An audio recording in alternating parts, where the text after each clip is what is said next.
أهلا بيك في Persist Path. النهاردة هنتكلم عن السجن اللي ساعات بنبني نفسنا بإيدينا من غير ما ناخد بالنا.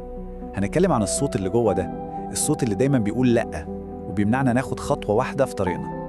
عايز أسألك سؤال، عمرك حسيت بالإحساس ده؟ إحساس إنك واقف مكانك متجمد، مش عشان مش عارف تمشي، لأ، أنت واقف عشان خايف، بس مش خايف من عدو بره، مش خايف من حد، أنت خايف من نفسك. أيوة، خايف من الخطوة اللي جاية، خايف من القرار اللي لازم تاخده، خايف من مجرد فكرة إنك لو اتحركت ممكن كل حاجة تنهار.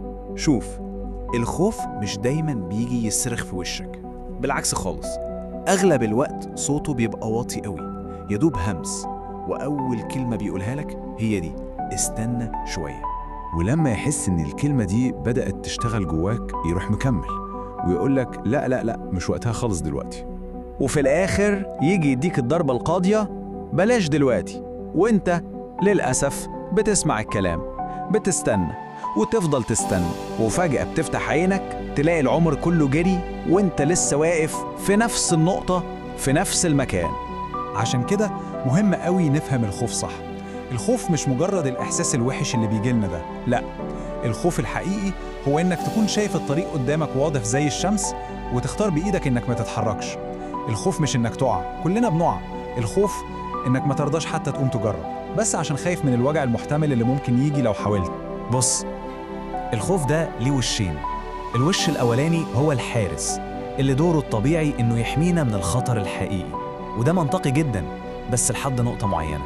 المشكلة الحقيقية بتبدأ لما الوش التاني هو اللي بيظهر، لما الحارس ده بيتحول فجأة لسجان، بيحبسك جوه دماغك، جوه أفكارك، جوه كل السيناريوهات اللي عمرها ما حصلت أصلا، وفي الآخر بيسيبك لوحدك مع كلمة واحدة بس بتتردد في ودنك: يا ريتني.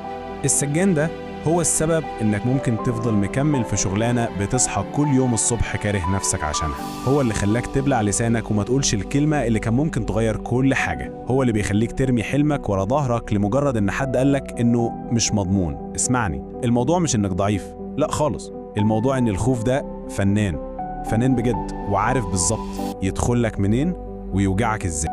طيب والحل إيه؟ خليني أصرحك بحقيقة ممكن تكون صعبة شوية، بس لازم تتقال.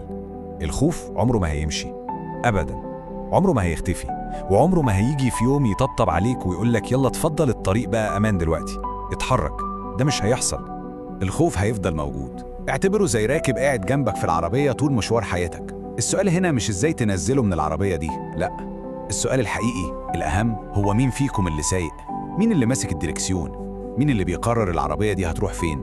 ودي بقى النقطة اللي بتوجع بجد. أغلب الناس اللي موصلوش لحاجة كانوا عايزينها مش عشان فشلوا، لا، أغلب الناس دي ببساطة شديدة خافوا يبدأوا، خافوا يغيروا، خافوا يختاروا نفسهم ولو مرة واحدة بس في حياتهم. فالخوف في الآخر كسب المعركة دي، مش عشان هو كان أقوى منهم خالص، هو كسب عشان هم اللي بإيديهم سلموا له الدركسيون.